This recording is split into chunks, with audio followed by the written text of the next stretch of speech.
How many of you saw the debate, the interview with George Stephanopoulos and President Biden last night? I watched it, and let me just say, this is a sad state of affairs. Auntie Jill, Cousin Hunter, y'all need to protect your husband and your daddy. Now, I can hear somebody say Hunter ain't our cousin. Girl, don't act like we don't all have criminals in our family. Let me think. I have 5 brothers. They never went to jail. Wait a minute. One of them did go to jail, but that's because the wife lied and then they dropped the charges. That don't count, does it? Not jail. They arrested. But thank God for the kids that spoke up and said, nope, mama is lying. And thank God for my husband who had the money to bail him out. It was sad. It really, to me, it's obvious President Biden is in denial. He said those who love him tell him to keep fighting. Shame on them. Shame on Jill and Hunter. Because they don't want to lose the power. So NPR has 6 takeaways that I'm just going to kind of give you my opinions on them. And then I want you to tell me what you think about the interview, if you watched, with President Biden and George Stephanopoulos last night. Good morning, my beloved cousin. I absolutely love you and adore you. Thank you for your love and support. Be sure to subscribe, thumbs up, share this out for me. Leave a comment for me. Let me know what you think. Thank you for those of you who are joining my membership below. You will get free books for joining my membership. Thank you for those of you who are picking up my books on Amazon and showing me love and support. So according to NPR, 6 takeaways from Biden's high-stakes interview. So Democrats have been in full panic mode about President Biden's candidacy and ability to beat Donald Trump since Biden's dismal debate performance last week. In an effort to quell the concerns, Biden sat for a network interview with ABC's George Stephanopoulos Friday night. Did it work? That will become clear in coming days. But here are 6 takeaways from the interview. And let me just say, it was 15 minutes. What kind of interview are we conducting in 15 minutes? So here's 6 takeaways. Number 1, he was better than in the debate, but Biden's age is clearly showing. So yeah, he was better because it was 15 minutes. Who can have a conversation for 15 minutes and he's seated and, they probably juiced him up really good. And yes, his age is failing. So he's 81. But while some 81-year-olds, like my godmother who drove till she was 93, sound mind, brain, took a plane by herself from Louisiana, came to Jersey when I was pregnant, was still driving, was still swimming 2 days a week. For some people, 81, you get Uncle Joe. Okay, and obviously, as a parent with a child with a special needs, a developmental disability, there are some cognitive issues going on here. In other words, the it's not connecting. It's not connected. Okay. Number 2,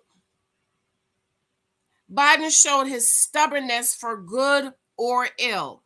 I think he's stubborn because Jill and Hunter is telling him, no, stay in the race. Let me read this a little bit. So Biden again reiterated that he's not getting out of the race and even went so far as to claim that essentially no one else could do the job as well as he is doing it or better candidate against Trump. Well, he is right in a way in that in 2020, the Democratic who may be the higher ups told all the candidates that were running, get out. We all going to support Biden. Get out the race. We're all going to support President Biden. It's just like our union. We had some changes where we had 6 sharp stewards on 1 floor, but it's really 3 floors. And the board decided, oh, we only need 2 sharp stewards per floor. Well, there's 6 of us. So instead of 6 of us fighting about who's going to be the 2 sharp stewards, we just had a meeting and said, listen, there's 2 on 10, there is 2 on 7, and 2 on 5. Let us just agree who's going to be the 2. We don't need to fight. We need to just come together. So I dropped out. I'm not running. Mr. So-and-so, he dropped out. He said he's not running. Somebody else dropped out. They're not running. So now it was 3 people. So on my floor 7, I walked around with the one we chose and say, I am not running. I am supporting Mr. So-and-so, and I am asking you to support Mr. So-and-so when it's time to vote. We did the same on the 10th floor. 10th floor person says, I am not running. I have decided to support Miss So-and-so. When it's election time, please support Miss So-and-so. 5th floor do what they do. 5th floor, instead of them coming together, they both is going to run. So guess what? They didn't get nobody. So 7 and 10, we won. So there is no need for everybody to fight and we all going to run. No. Let us just come around and support one person. So that is what happened in 2020. They all came together and said, we going to support Biden. And they put Harris up there so they could get the black vote, because the higher up said, if you don't pick a black woman, we going to tell all the black people not to vote for you. And you know, the Democrats cannot win without the black vote. And how much votes did he win? 7 million votes? Allegedly, according to the cousins down in Texas. So the reason why Biden has nobody is they basically pow themselves in the foot in 2020 when we didn't get to see who the candidates are because everybody decided they're going to jump out and support President Biden. And so now Biden obviously has some cognitive issues going on, as some older people do. Harris can't win a state. She's unlikable. Nobody likes her. She's the least popular VP in God knows how many years. Harris cannot win election. She cannot win a presidential election. And she definitely not going to win against Trump. So President Biden is right. There's nobody better. And there's nobody else because y'all didn't let us see all the candidates that were run for the primary in 2020. So he's right. And now they're saying Harris is fuming. Harris is fuming because when they say who can take over to Biden, for Biden, nobody says Harris. They're talking about Newsom. They're talking about Whitman. They're talking, I even heard the governor of Maryland. I think he's a black guy with a black wife. They mentioned him last night.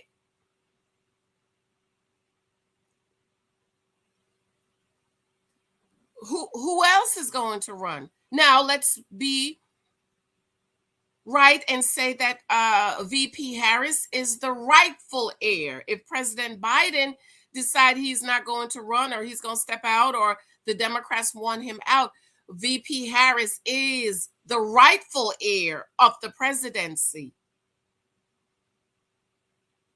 and is the rightful heir to run against Trump if Biden is not running. But boo-boo, Harris can't win no state. She can't carry no state. Don't nobody like her. Only the delusional people think that Harris was picked because she's just so good and people like her. No, She was picked because she's Black, and the hire of Black people told Biden, if you don't pick Harris, we gonna tell all the Black people not to vote for you, and you already know you can't win the Democratic nomination presidency without Black people. That's why Harris is VP. That's the only reason. Now, if we go back and look at Trump and Mike Pence, Mike Pence is a statesman. He's presidential. I think he's a moderate. He's an establishment Republican. And so with Pence on Trump's side, the wearies and those who were, I don't know, I don't know what's going to happen. We're not sure. Because of Mike Pence, they voted for Trump. That's it. Because Mike Pence, he's presidential. He can carry a state. People will listen to him. People like him. He's an establishment Republican, and he can be president tomorrow. Harris cannot. So Biden is right. Let's go on to number 3. Number 3, only the Lord Almighty could force Biden from the race, or maybe his closest allies in Democratic leadership. He said that. Only God can keep him from not running. Now that sounds to me like Jill and Hunter. Because if you want to do what's best for the country, if America needs to be saved from Donald Trump, because he's such a terrible person, even though when Trump was president, we could buy houses and eggs and gas.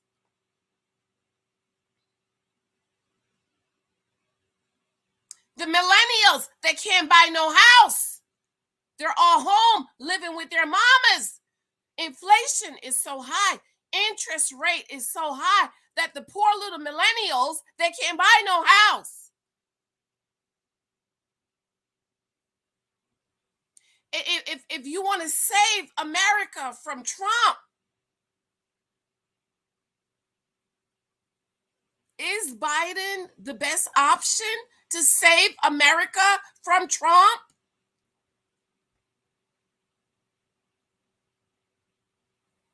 My husband and I, our family, we're looking for our forever home. We might have found something, okay? Unfortunately, our realtor is on vacation. He texted me last night. He was like, I'm getting on my plane, girl. I'm going to call you later. We scared to go to the bank, even though we already have a home. We have money. We have our down payment. We're scared. We're not scared. But me and Mike was talking about what you think the interest rate is going to be. But we're still going to go. But I'm just saying, when Trump was president, people could buy houses. Interest rate was down. But since, Trump is such a terrible person and America needs to be saved from Trump, can Biden really save America from Donald Trump? Huh? Is President Biden the best option to save us from Trump? Comment below. By the way, FYI, I'm an independent, if you must know. Number 4, there's a question of whether Biden thinks Vice President Harris can win or do the job. He said, I don't think anybody's more qualified to be president or win this race than me. He's right. She's not qualified. See, the thing about a VP is VP needs to bring somebody. They need to bring something, right? What Pence brought to Trump in 2016 was establishment, people who's not sure of Trump. Okay, Pence, balance, stability, statesman, and he brought his whole state. What did Harris? Harris brought Biden Black people. California don't really count because California always vote blue. But since a lot of Black people is coming off the Democratic plantation, and it seemed like Black people is waking up to the lies and the deception of the Democratic Party, and a lot of Black people are now saying, my eyes are wide open, I'm not voting for Biden. I'm trying to figure out what can Harris bring other than the money that Biden has, because she's a rightful heir to it.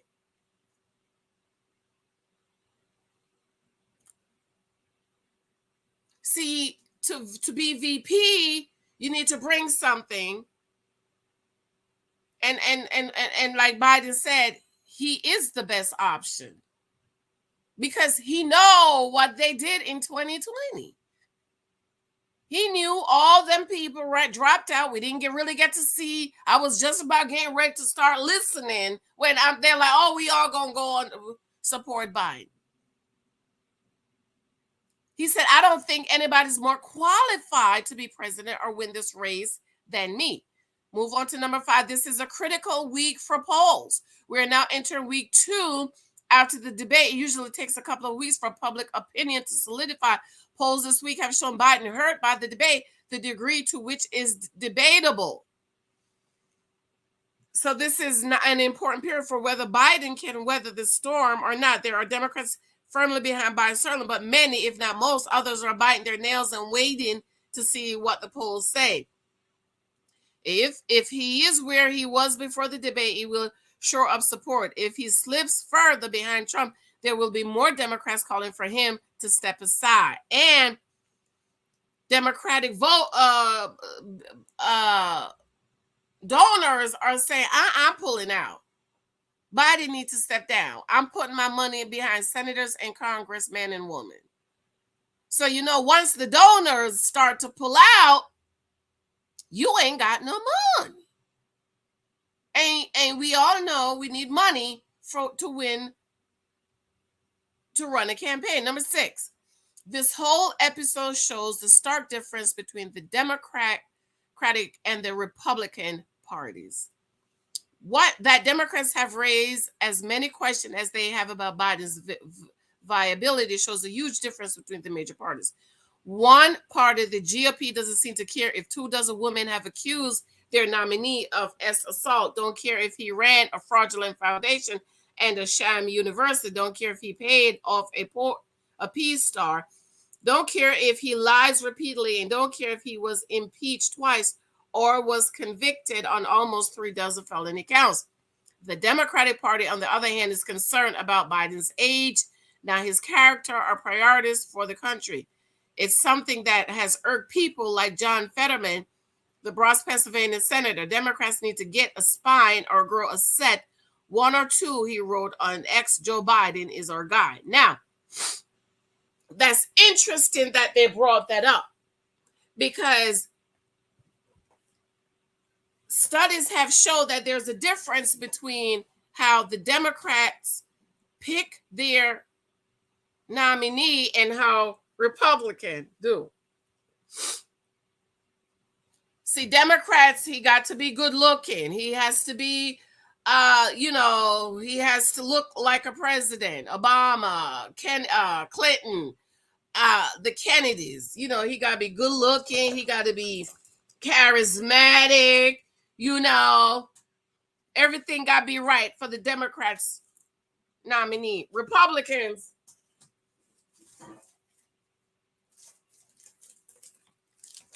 this is your nominee. And Republican says, oh, okay. All the Republicans line up behind their nominee. This is their nominee. I'm not saying the president's garbage, okay? That's not what I'm saying. This is your nominee. Oh, this garbage can is our nominee. Okay. And all the Republicans line up and vote for their garbage can nominee. I am not saying President Trump is garbage can. I'm not saying Republicans are garbage cans. That is not what I'm saying.